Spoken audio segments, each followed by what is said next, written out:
Welcome to F4S Digital Events, where we feature a Master of Enterprise to tell their career story, and then we invite the audience to, which is comprised of students who are beaming in from a bunch of different places, to ask your questions. So my name is Sherry Coutu, and I'm hosting this session today. And by sharing insights, career guidance, lessons, and tips, it is our hope to motivate and inspire students to imagine what their future will be, and to allow you to ask questions. I'm just going to check with our moderator on how things are going. And I'm not sure how to do that, so I'm going to keep on going. Is our Master of Enterprise here, and can we see a photo of them, please? This is the first on this. It may be somewhat tricky, so bear with us, please. Sherry, at the moment, Suki is not in the meeting, but we try to get in touch with her and she will be as soon as possible. I think we were substituting Michaela for Suki, so I'm hoping that Michaela can be invited to join as a panelist, and I'll start with her. I sent her an invite. We are waiting for her to enter into the webinar. Okay. Are there people watching this, and do they want to ask questions in the meantime while we wait for Michaela and Suki to join?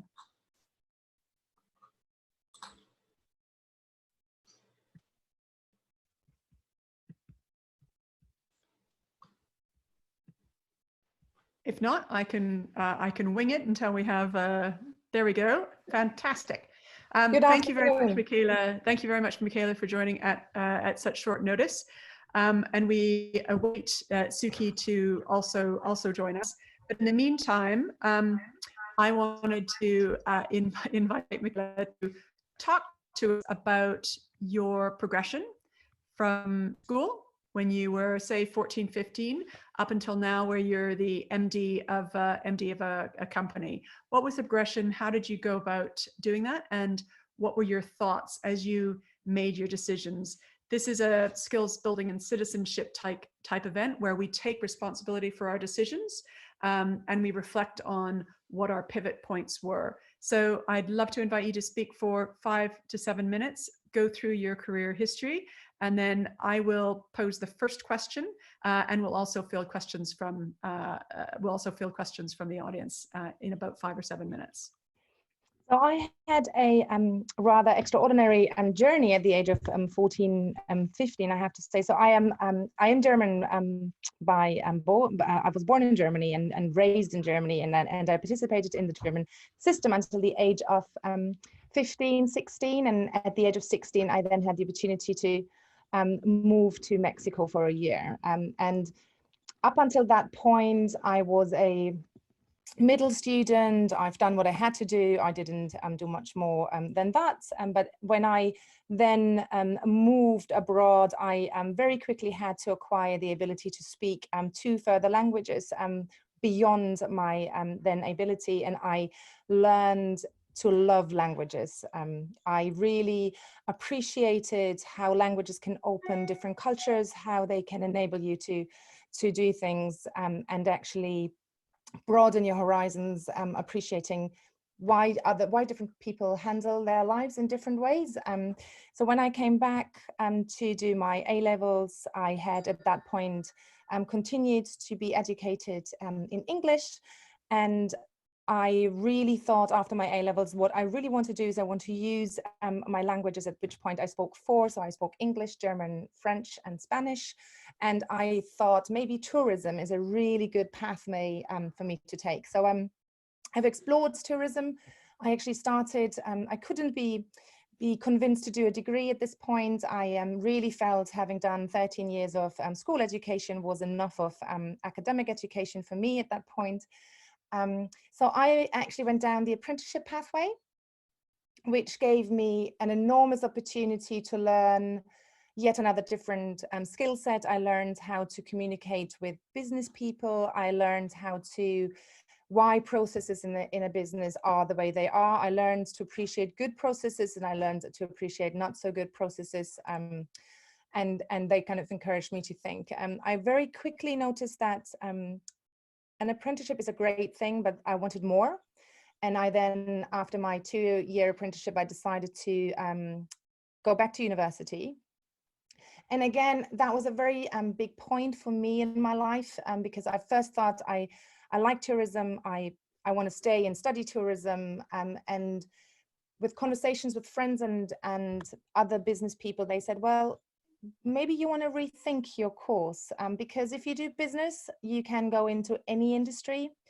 If you do tourism, you're stuck in that particular industry, and it will be very, very hard for you to move out of that. So I didn't have a good career education whilst I was at school, but I was very fortunate to have had some adult guidance along with me, kind of to help me rethink who I am, what my skill sets are, and what the next steps could look like. So I did change. I went from the idea of doing tourism into studying international business. And again, I did this abroad. I went back to England because I loved the opportunity to do something elsewhere, but in my home country. I studied international business, and I started to love finance and capital markets, which actually brought me into a totally different pathway, appreciating my decision to not continue with tourism. So I started my career in the financial services industry as a consultant for banks, and I've done that for quite a while, and then I moved over to do a lot of project management, which were skills again I acquired during my consultancy period.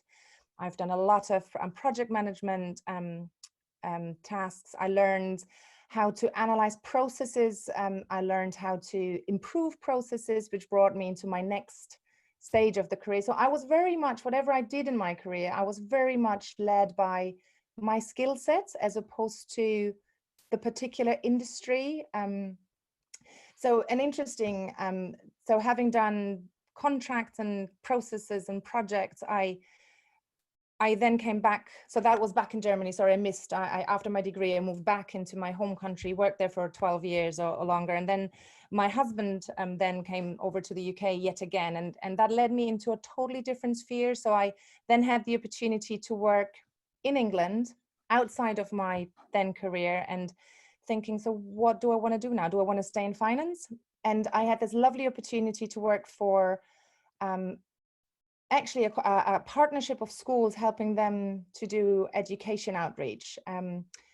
At the time I thought, great, that's my stepping stone into working with businesses, learning what is there in Cambridge. And I just found my new passion of supporting young people. And that then gave me actually the opportunity to say, well, do I really want to work for others, or do I want to set up my own thing? And I did. So that led me into running a business, and that led me now into actually organizing and running a charity. And that's where I am now, being an MD. So altogether, about citizenship and skills, it's very skill-driven career as opposed to academically driven. That's fantastic. Thank you. There's a few questions building up, but I thought I might just start, if that's okay, picking up on some of the things you said. Languages. So you studied languages.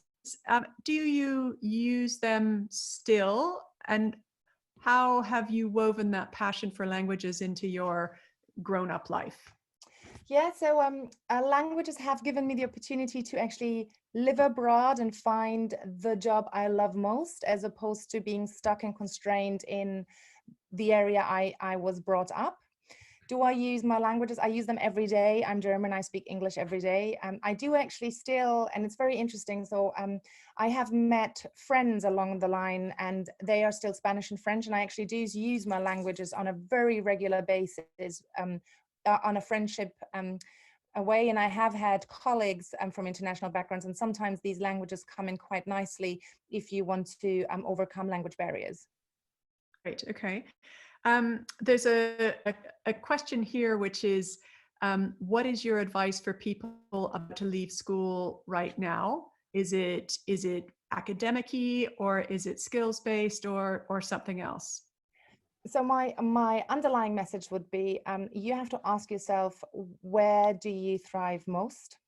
Are you really thriving when listening to people sharing their academic knowledge? Are you thriving when having the ability to do research and learn by reading and analyzing? Then, and in that case, if that's the way you like to learn, then I would strongly advise you should be looking into an academic pathway. Maybe you do a university degree. If you're somebody who's really much more hands-on and appreciate learning by doing, then I think there are a lot of great apprenticeship schemes out there which you may want to consider, because that gives you a very nice combination.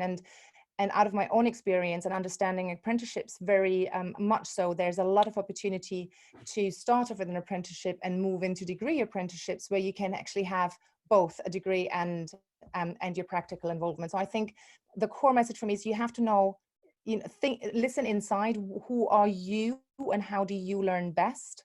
And then I think and a second question you have to ask yourself is, if you have a predominating interest in a particular subject, there are areas where you do need a degree and there are areas where you don't. So I think understanding what skills and what pathways are available to that particular way is a very good starting point for you to consider. Okay.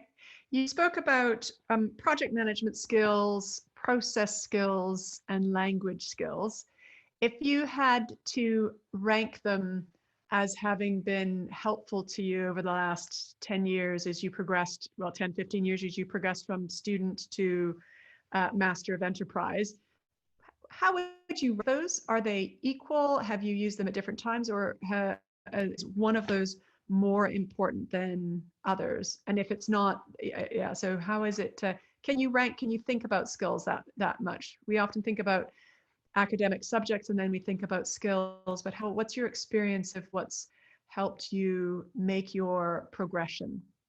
So I think if I were to rank them, if I may rephrase my language skills, I would think language skills very much go on line with communication skills. Languages give you the ability to communicate with people. And pretty much every single job I have taken, I got because I had the skill to communicate and to articulate myself and to convince people that I'm the right person. So I think underlying communication skills, and it doesn't matter whether you work as a team member, whether you run a team or whether you run an organization, being able to communicate with people, I think, is a fundamental skill that has helped me along the way. So that would be my number one, if I can say communication skills. Project and process, I think I've built them in different stages. I started learning what a project is and on a very small basis, and I then had the ability to understand how processes across different functions work, and so I think I learned those skills in different stages, but now in my current role I would actually set them at par. Okay, and a follow-up question: if communication skills are the most important for helping you progress, are there any of the subject-based skills that students learn as part of the curriculum every day that jump to you as the most important, or have you used them as a foundation for everything that you've done? Maths would be my most important skill. So why is that? How do you? Why? So because it doesn't matter what I've done in my well, actually, it doesn't matter where I've worked, even as an apprentice. So just going back into that, so I think that's the most relatable role. As an apprentice, I had to sell trips. I had to do the calculations, adding up all the trip expenses. I had to manage money. I had to, do the liaison with the bank, because I was working for a very small organization, so I had to do it also. They've actually given me a lot of responsibility in that, but I really needed to be confident in doing my numbers on a very basic level, but it was really important. And now when I progressed through in project management, you are given a particular budget. So that is, you're given we call a budget if you're given a particular amount of money to do your project with. So again, understanding how you have to use that money and allocate it appropriately in order to be able to deliver that within that budget, given pot of money, it is really important. And now running an organization, you really have to make the finances work. You can have as good as a team, but if you don't have the money to pay them, then you're you have a difficult situation. So understanding your finance, your money, understanding how maths works, is, especially applied maths, is fundamental, I think, from an academic perspective. Okay, and there's a question here from Helen saying, how important is the articulation of skills, and how do you think about skills versus subjects? Okay, that's a very good question, actually. So maths is a subject, yeah. So maths is a subject, but communication is a skill. How do you go about that? So so that's a very good question. So for me, skills, if I articulate skills, and then this is my ability to handle particular situations, whether it is my ability to communicate, my ability to manage my time. That's actually time management skills. Again, we're talking about time. So it's how do I master my life? I think that's where skills play a very strong role. And some people would argue, for example, resilience is not a skill. Others would say, well, actually being resilient is quite a strong skill. So I think sometimes the boundary about what people define as a skill is blurry, but I would argue skills is everything that helps you to achieve on the soft level your goals. Academically, it's really the sound knowledge you have acquired on a particular subject matter. So if I can do fractions, that's not well, it's a skill if I can do fractions, but if I'm very good at maths, then I have acquired academic understanding of maths, if that makes sense. Does that answer the question? I think so. I mean, again, you can learn a subject, but you can also learn a skill. Yes. So a good example maybe, so if you do history, you may learn a lot about a particular war in history. And when you're asked to write essays about it, the skill you acquire is written communication skills, because you have to express your opinions in that context. So the subject academic skill would be to understand what has happened in that particular war, or in that particular, sorry, war just came into my mind first, not nice. But the skill would be to talk about it in an understandable and quite clearly articulated way. Okay, I've got a quick question from Lucy, and I know there are attendees that are asking questions. I will only use your first name rather than your first and last name for safeguarding reasons, so apologies. But anyway, Lucy's asked, do you think in German or English? Interesting. So I think I am German, and I think I will always be German. And if I get very upset with my daughter, I revert to German very quickly.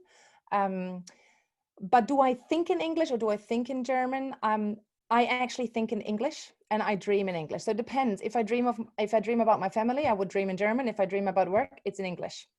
So it really depends. So I think my brain works in both languages, and I wouldn't be able to say, is this more English or is it more German? It's easier for me to read in English now than it is in German. Thank you. There's a question from Isla, which is related to this. And it says, how important are languages in modern world where digital translation is available? And how would you address the opinion that knowing English is enough? So I don't think it's enough on a personal, but that's, now you're speaking to somebody who's speaking 4 languages. So I think, is it enough? If the only purpose you have in terms of your skill set is to be able to, yes, you can use Google Translate and to just literally translate something somebody said from A to B, then probably English is enough. You can translate it and you're done with it. But if you want to work with people from different nations, if you want to understand why they may act slightly different to how you act, if you want to access their cultural understanding and awareness, I do think languages are important, because language will be the key for you to access that. Great, thank you. There's a question here, says, what does it actually mean when people say they do project management? Do I need a project management degree? I don't even know whether there's such a thing as a project management degree. So what I do know, there are a lot of project management qualifications out what there. What does it mean when you say, earlier you said I do project management, you look so for example, so there project management is so just let me just get an easy example. I think even at school you sometimes project manage if you do teamwork. So and if you have to, a project manager has a big task where he often needs support from other people in order to get that overarching task project delivered. So whilst, for example, whilst you may have somebody who has to write something on that project, and you may have somebody, if it's a technology-based project, who has to develop something on the project, you will need somebody to coordinate all those activities, to make sure that everybody spends the time on the project they were supposed to spend on the project. That comes back to your finances, because if they suddenly work so much longer on it than you anticipated, then you will run out of money. You need and you will need somebody to make sure that what everybody's working on is exactly what they should be working on, so that, you know, you don't ask them to write A and then they write a story about B, which wouldn't help you with your project. So a project manager is really the individual that coordinates all these activities to get a project to become successful. Great. So a follow-up question to that is, and this is from Richard, and this is quite different from a project management question. Do you think that the jobs landscape will be fundamentally changed by the COVID-19 pandemic? And if so, what skills do you think will be the most important for young people starting careers right now? It's a great question. Yeah, thank you. It is a great question. I do think, I'm not so sure whether job landscapes per se will change fundamentally. I do think there will be fundamental changes in certain areas of jobs. I do think it will have a massive impact on particular industries. I do think the way businesses do business will potentially change. So I think there's a lot of, you know, obviously now everybody's staying at home, working from home. There was a lot of doubt previously when businesses were permitting people to work from home because, you know, there was a doubt, will everybody still be on the ball? Can we manage teams remotely? And I think there's a lot of learning businesses have now been forced to go through. So I think the way we work and the way we may allow our people to work will change and will be reflected. I do think it will have an impact on some of the landscapes. And again, the skills, I think, you know, not being able, potentially not having the opportunities to speak to people face to face, and not being able to address things in a very personal way will really ask for even stronger communication skills, because communicating via webinars, via media calls is very, very good. It is different though than being sitting in one room with a person. So I think communication skills will play even a bigger role in that. I do think there will be a lot of room for scientific work going forward, because I think the world has just awoken to new risks they may not have appreciated in that level before. And I equally think the impact on the environment in general will cause changes into the job landscape. But that's a very personal view. I'm not speaking here for the world, and this is just my very personal view I'm sharing, just to make that clear. Okay. What were the types of people that helped you pivot and navigate your career? So I know that now the average person between graduation and retirement holds 25 different jobs. And indeed, as you go through your LinkedIn profile, you've held quite a few, even though you're nowhere near retirement age. What spurred you to be hungry and move to the next whenever you've made those choices? Was it a teacher? Was it an advisor? Was it a friend, or something else? What helped you know that it was time to move on, and also let you know that it was a decision for you to take and in your control? Okay, so it's a combination. The answer is a combination of quite a few things. So I think And again, stepping back, because I think that's helping our audience. So when I first started to think about what do I want to do after my A levels, and I did I actually I went to my careers advisor, but I have to say that was not very useful, and I kind of abandoned that thought very quickly because I just could not find myself in whatever they reflected. So I tried to find other avenues of consultation. So I was interested in languages. So I consulted family. I have a very old, well, not very old, sorry. I have an older sister, but she's older by 10 years. So she has quite a lot more experience. So she was quite a good, so she was quite a good point of contact for me, because again, she had then friends who worked in different industries. So I could gain quite a nice different diversity of insights by just talking to her friends, because by the time I was 18, she was 28, and therefore she had quite a few years of experience on her back. And so I think that has helped me. And then just actually sending applications to different roles and having interviews, kind of allowing me to get some insights into different companies, listening what they're looking for, also kind of guided me in my decision-making tree. So you could argue it's not very structured, but it did help me to understand what's out there. And later on, I often had a very senior colleague who appreciated my my drive. And I have to say, I'm a very self-driven person. I love to take the next step. This is just, I do something, and if I have the feeling I can't move it any longer, there's nothing for me to improve, there's nothing for me to move, then I have to, my inner gut feel tells me it's time to go. So that's where my decision are driven. And often it was a senior colleague who mentored me through that way, and who then facilitated that mental process of saying, yes, maybe it's time for you to take the next level up. Yeah. And I think that's fairly normal. So at some point it's your friends that influence you, then it becomes your confidants or mentors. I'm interested in that the interviews would have given you insights, and I'm going to come back to you on that. And then colleagues as well. But talk to me about how interviews allowed you to explore and give you insights into what you wanted to do and didn't want to do. So I have very funny examples of my interviews, actually. And there's one in particular I just want to highlight. So I often, and I have to say, and I think that's a message when you apply for a job. Sometimes you think, oh, that's the right job, and it may not be. And sometimes you think, I'm not quite sure about this, but there's actually no harm to apply if you're not quite sure, because you may find out when you go to the interview, it materializes very different to what you expected it to be. So I have had 2 or 3 interviews in my life where I applied for job A and then walked out with an offer for job B.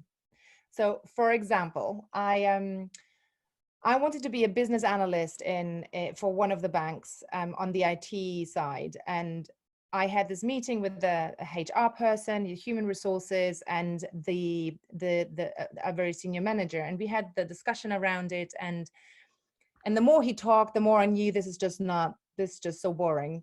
Well, I felt that role wasn't quite made for me. And as we were talking, he then looked at me and he said, well, I don't think this role is for you, but look, this is the org chart. This is where our company, how they operate. I know we want you, but where would you see yourself if you had the choice? And that's how I found my new job. So we actually then discussed in the interview where I would best suit the company. Yeah. So I think that is great. And I think it reminds me of my friend Reen Hoffman, who worked the Alliance. And what you do when you're working is you ally your hopes and aspirations with companies for a period of time.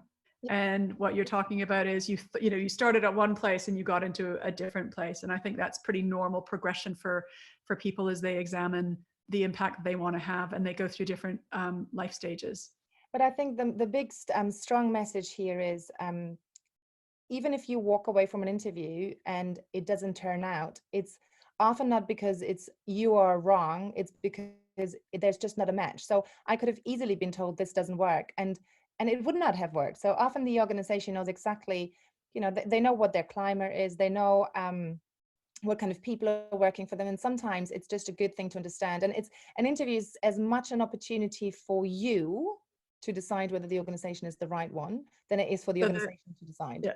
So the lesson for students here is have a bunch of interviews and explore widely. And after the interview, and quite a few of them, you know, make an informed decision. I think that sounds very good. We got a couple of questions, Michaela, on similar themes. One is what, and I'm going to read two of the questions at once because they're quite similar, and I think that the answer may be similar. So, what advice would you give your 16-year-old self about how to deal with disappointment? Because I can't believe you've never had any disappointment. And then a not entirely unrelated question from a different participant says, do you ever feel you are going to give up? And if so, how do you get back your confidence? They're different questions, but if you could maybe answer one and then the other, because they're slightly different, but they're on the minds of the folks who have dialed in just now. Okay. So how do you deal with disappointment if ever you have been disappointed? Oh, I have been disappointed. And I have to say my life, when you talk about it, it all sounds easy. So I have to say I had very big back steps in my life and big things to deal with, where no, it wasn't always easy to say, oh yeah, great, let's move on. But I think I have had the luxury of having had guidance when I was a younger child to say, well, if there's a problem, wherever there's a challenge, there's an opportunity. So when I'm facing a difficult situation, I don't tend to sit down and think, oh my God, I cannot do this. So how do you think about it if it's not that? So if you go to a series of assumptions and assume something's going to work, and then you go, ugh, how do you get around that roadblock? So sometimes, again, it's so if I really get stuck and I don't get out of that mental, oh my God, I don't know how quite to do, I actually ask for support. I think there's nothing more powerful than asking a friend for advice, and sometimes it can just be the pat on the back saying, you know what, don't worry, you'll find a way. It's just, sometimes it doesn't need a lot to unlock your brain to say, well, okay, let's take that positive attitude. What are the techniques that you use? So if you've hit a roadblock, you said you'd phone a friend. Would you phone one friend, or would you talk to a whole bunch of friends? And I think the answer here, sometimes people who are introverted answer it one way and people who are extroverted answer another way. So I'd ask you to answer in your natural self, and I don't really know if you're an introvert or an extrovert, answer it. And then are there techniques that you've seen others employ when they've met with, when they are about to give up? How do you, when you're asked by your friends, stop whoever it is that's about to thinking that they might give up, not to give up? So both ways. What about you? And then how do you help others now? So I don't do either. So I don't go just to one friend, nor do I go just to a bunch of friends. So I'm quite selective. I look at the problem I'm facing, and I'm just thinking I just take a step back at that time and think, okay, who could actually be supportive? So there's some people in our environment, and I call them, they're people in our environment that I call energy drainers, and I call them energy givers. So if I'm very low, and what I mean by that, so there's some people who, if I'm down, they would go, oh yeah, the world is the worst, and this is, you will never, oh yeah, I can see why this is all so bad. They wouldn't give me the self-confidence that I can get out of it. Those are people I would not contact. I would try to find people in my environment to say, well, they are genuinely optimistic and positive about life. They have an experience maybe in the area, and sometimes you don't need experience, you just need somebody to listen, but somebody who can say, well, you know what, have you looked at it from that angle? Sometimes just a different point of view helps you to tackle something from another angle, so that you can start seeing the positive things in the negative pile, if that makes sense. And the minute I find one little positive thing, that's where I cling on to, and then I kind of work my way through from that little positive thing to the next little positive thing until the problem has resolved, if that makes sense. So that's my attitude. So not a bunch of people help others but positive people who can, share their thinking. And just in your positive people, just 1 second. Do you actively seek out people who have diverse thought patterns, mindsets as yourself, or so that you can have suggestions that are out of left field, or whatever that phrase is, or something else? How do you, because what if you had a choice of 3 different people, all of whom were positive type energy giver type people, would you choose one who had the experience or someone who didn't have the experience? Maybe maybe a bit of a combination of the two, I have to say. So as I think there are 2 questions in here. So would I seek only advice from people who are like I am? The answer is no, because if I'm stuck in a situation and they think the way I think, then the likelihood for me to get out of that is less than if I ask somebody who may have a totally different point of view, may not necessarily be my point of view, and maybe I don't even like what he's saying or she's saying, but it broadens my horizon how to tackle things. So it may help me to reflect. So I like people who have experience. So I would consult somebody who has a slightly different approach to me, but maybe experience. And I do think, when you consult people, yeah, do you email them, Snapchat them, Instagram them, pick up the phone? So I would actually pick up. Well, now with COVID, I would call them, or I would FaceTime them, or I would WhatsApp camera video them, because I think facial expressions are very important in communication. I think if I feel down, by a written text, a written Snapchat, a written WhatsApp, there's so much room for interpretation in written communication that if I really need help, I pick up the phone. I think that's great advice. So sorry, I kept on interrupting. Now, when you're trying to pick other people up who are at a temporary logjam that they haven't yet managed to get their heads around how to get behind them, what is your top tip for others that want to give help to folks, is that when they're feeling a bit in need of inspiration? So what I try to do, I try to support my friend's colleague, partner, whoever it is that is finding himself, herself in front of an dismountable pile of issues. I try to help them take a step back and emotionally as far as possible, kind of so that they don't sit in the situation, but I try to help them to look at the situation together from the outside and trying to look at it from different angles. So as much as I like support to say, well, have you thought about this? That's exactly what I would do with friends, to help them see that there are potential ways they can choose to do it, what they may not have thought about that beforehand. Okay, that's great. Thank you.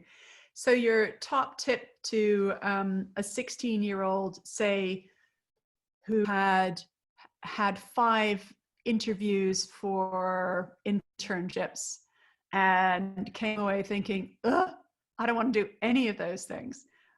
And they probably would be disappointed because they might have thought about, careful who they'd, interviewed with, and they'd probably been excited about the interview, but they came away not wanting that. What's your top tip to them? It's a different level of disappointment, but what's your tip to them? Keep on going, or? Yeah, no. So my top tip would be super, super happy that you found out before you started your career in that pathway. So first of all, that's an amazing takeaway for you to say, I went to those 5 jobs. I really thought they were made for me. And you found out at the stage of interview that actually maybe not, because I went into IT.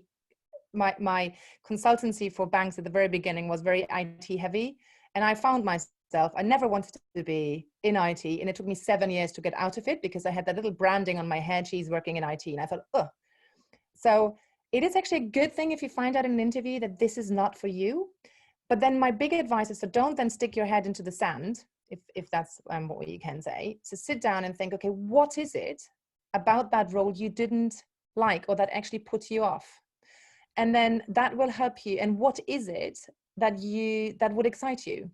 So use that opportunity to really fully understand what is it you actually look. So if what you thought you were looking for isn't what you're looking for, why isn't it? Because you understanding your why not may help you to find the next step into what else would it then be, if that makes sense.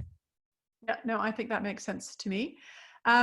There's a question here. If you were starting out now, what would you have done differently? Oh, wow.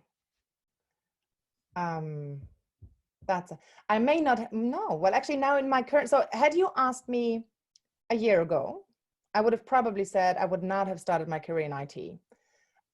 Having said that, I actually think every single step of what I've done, it gave me insights into different industries.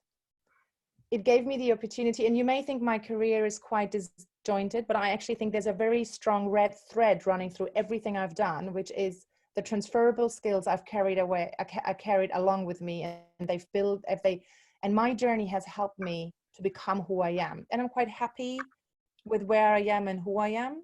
So I think I wouldn't want to change that much. Actually, I think every single step I've taken, as exciting or non-exciting it may have been, has actually helped me to get to where I am today. You learned more from the things that you love about your various jobs and roles that you've had in the past, or from the things that you have disliked or even hated about various roles and jobs that you've had in the past? What do you learn more from? And is it possible, even if we are disappointed and find ourselves into in a position where we're fairly grumpy on a daily basis, what is it that what do you learn more from? Okay, so if I'm grumpy on a daily basis, I will make a change to my life.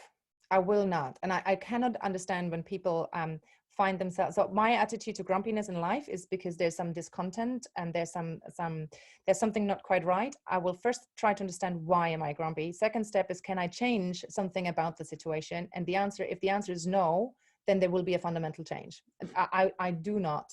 I cannot hang around being grumpy. Wasn't quite my question. So thank you. I understand what you're saying. The question was, if you had an equally positive and an equally negative situation, would you learn more from the positive one or the negative one?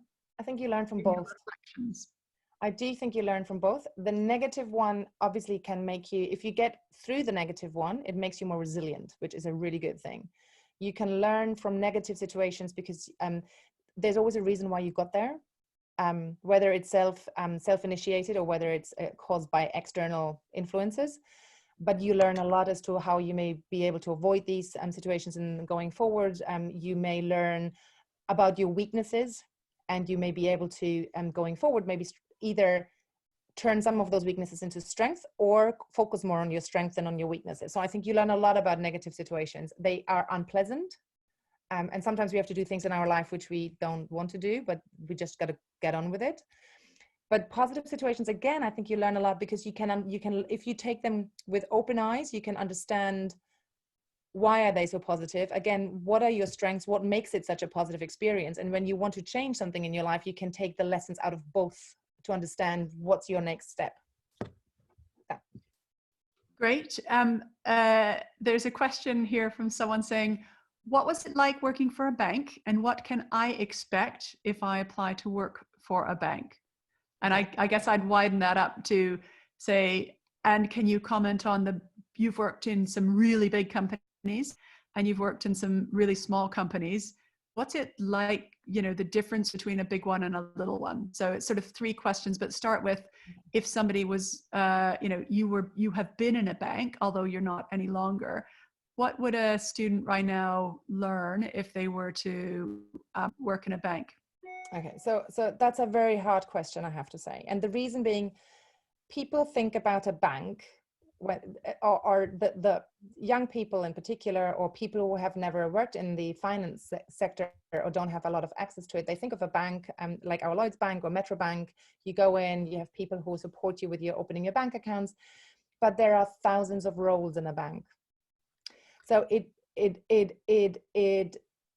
So your role, so if we think about your role, and maybe the attendee who asked the question can rephrase their question, but if you personalize it, your role was doing product system development or something. Yes. So, but maybe actually, so just to come back to the attendee, so if you would apply for a role in a bank now, or normally you would start at the counter and you would go through different departments and you would really learn banking from scratch. There are roles like I've done, which are not so much public facing and community facing. They're really working. So every bank has a massive IT department making sure that, you know, the money is transferred to the right people, that transactions are being able to make, that all the processes run like every other big corporate, to be fair. So, and again, that's an area where if you were interested in IT and project management, then that's something you would maybe be looking into applying at a bank for a role in their IT department. So it's really, again, in a bank is not just the front end. So if you want to become a banker, then an apprenticeship in a bank is a good thing to do. Or if you want to do something like I did, then maybe working in a bank for an IT department is the better option. Does that answer the question? I think that's good. I think if I go back to my own career, my first job was as a consultant, and it was actually really helpful to understand that industry and that profession.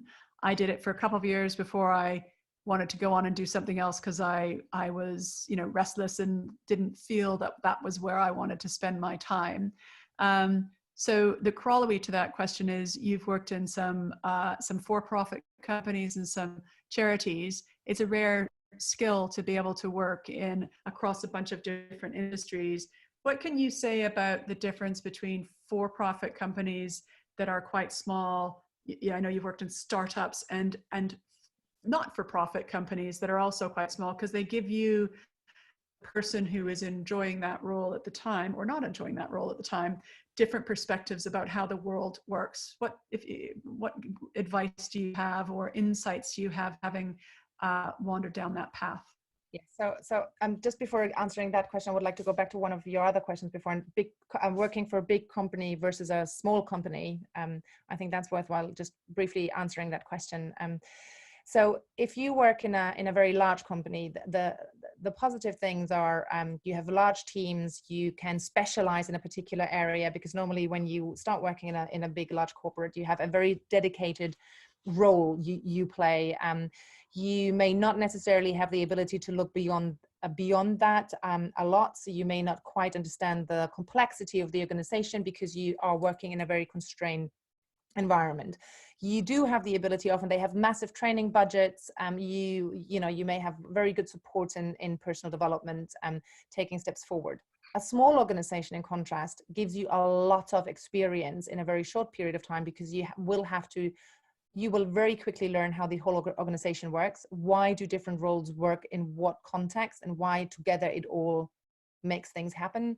You will have far more responsibility given in a shorter period of time, because small organizations don't have the luxury to have, they don't have the number of team members to just give you that particular small set of work. So I think but they have less training budgets. Often they have, there are other kind of downsides. So again, working for a large or small company is the diversity, I think, is the question. Do you want to be a specialist in a smaller area with a lot of backbone and strength of an organization? Or do you want to be a bit more on the risky side, working for a small organization, but have the ability to look into multiple areas and finding your way? So I think that for me is a big difference. And answering...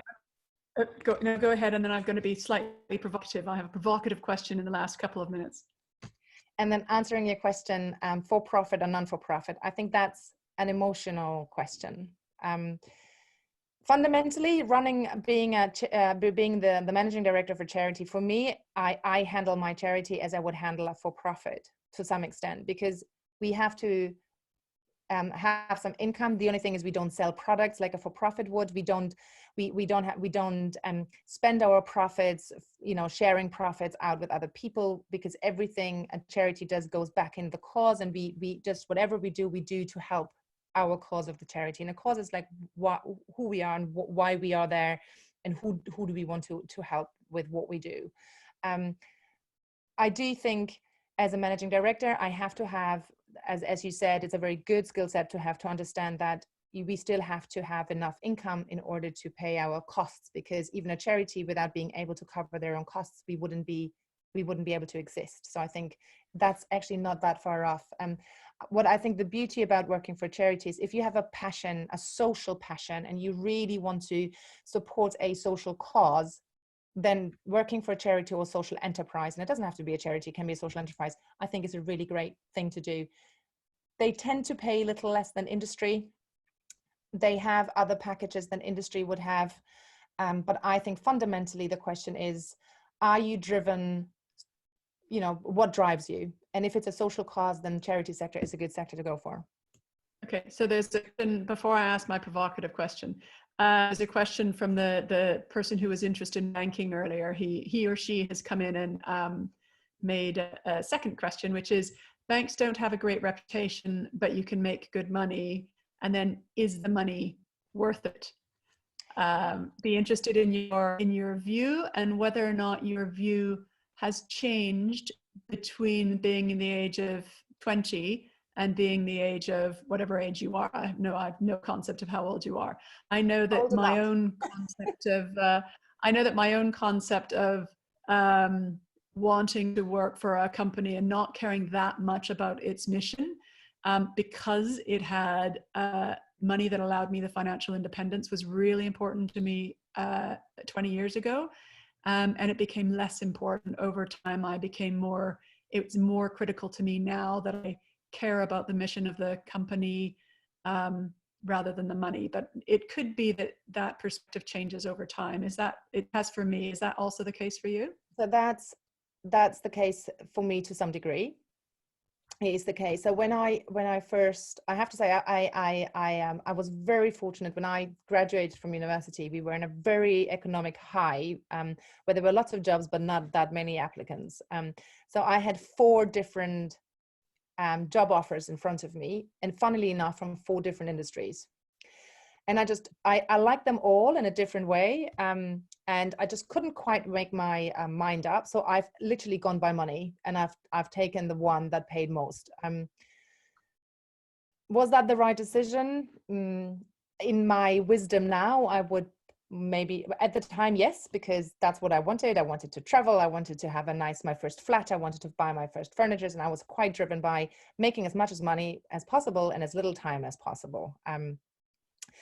My attitude towards that has changed. I think money is important to the point it needs to pay your bills. You need to make sure that what you earn covers your costs, that it allows you to have the lifestyle you would like to have, and that if it doesn't quite make that happen, that the lifestyle you can have is good enough for you to be happy with it. So I think from that point of view, money will always be important to me. So for example, I'm a large contributor to my household's income. So would I be able to say, well, I'm just working for 1/3 of my income? Then the answer is no. And it's not because money is not worth it. It's just because there are some costs piling up in the background, which I just have to make sure we cover. Right. I do think there are other elements in jobs. We spend most of our time at work. So I think there are other elements. If you do a job that doesn't make you happy, or at least doesn't engage you in a positive way, then I think the money will not be worth it. Then you should really change something about it. And answering your question about the banks, yes, banks have a bad reputation, but I do actually think banks do quite a bit, and they do more and more so because they appreciate they have a bad reputation. So there's quite a lot of good work happening in banks as well. And I think the question you should ask yourself is not, should I work in a bank because they have a bad reputation? But the question you should be asking yourself is, if you're really interested in what roles in banks are like, and if that excites you, then a bank may be a good place for you to work at. If you're only driven because you think banks are paying well, then maybe you should rethink that.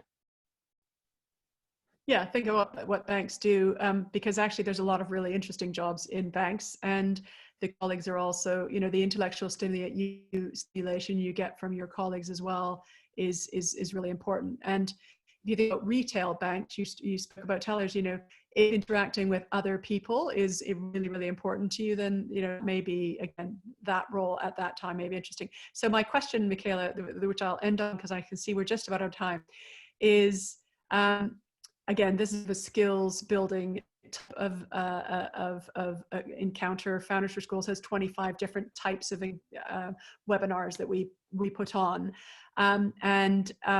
Would you, and this in particular is supposed to allow students to understand why skills of resilience, conflict resolution, communication, and independence are important within the workplace. Now, my provocation is, I believe that you get way more skills and independence and conflict resolution in a small startup scale-up company than in a large company.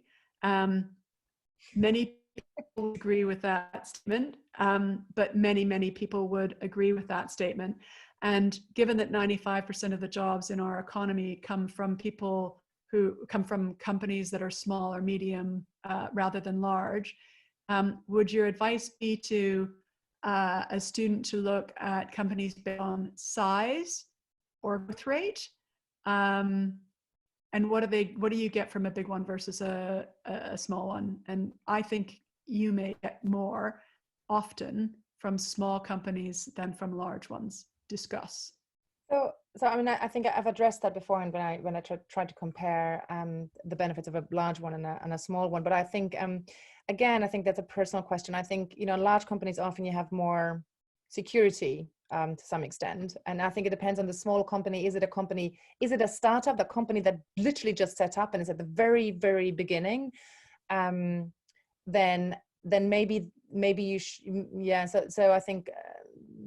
Maybe I mean, I read earlier today that British Airways laid off 35,000 people yesterday. So is it true? I often react to the myths that it's safer or more secure working for a large company versus a small, because I actually think you learn more and it's more secure to work for a small one rather than a large one because you can influence it to a greater degree.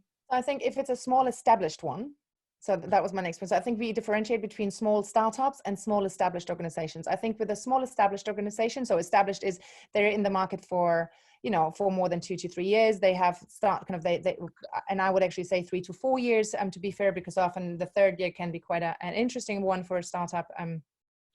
So if it's an established small organization, I think it's a really great opportunity to acquire a broad set of skills because, as I said beforehand, you will be involved in multiple activities. It will teach you how to keep a broad mindset because you will be engaging with topics you wouldn't otherwise if you were working in a larger organization. So I think a small to medium-sized organization is a really nice place to learn and to really acquire skills in over a very short period of time. Startups are slightly different. So companies that literally just open the doors and they're just finding their feet in the market.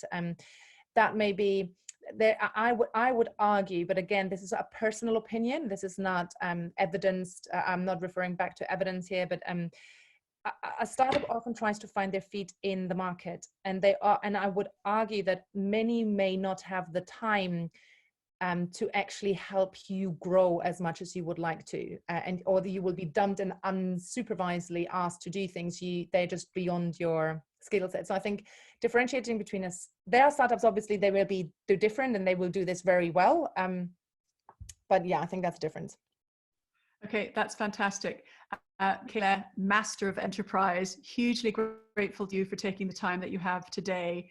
I've enjoyed the questions from the audience and I've enjoyed hearing your insights. And I hope that you will join us on another occasion to talk again. But for the time being, thank you for your time, and to the audience, thanks very much for joining in and for asking us your questions, and to the F4S team also for working behind the scenes to make the webinar work. Thank you. Take care. Thank you very much for having me.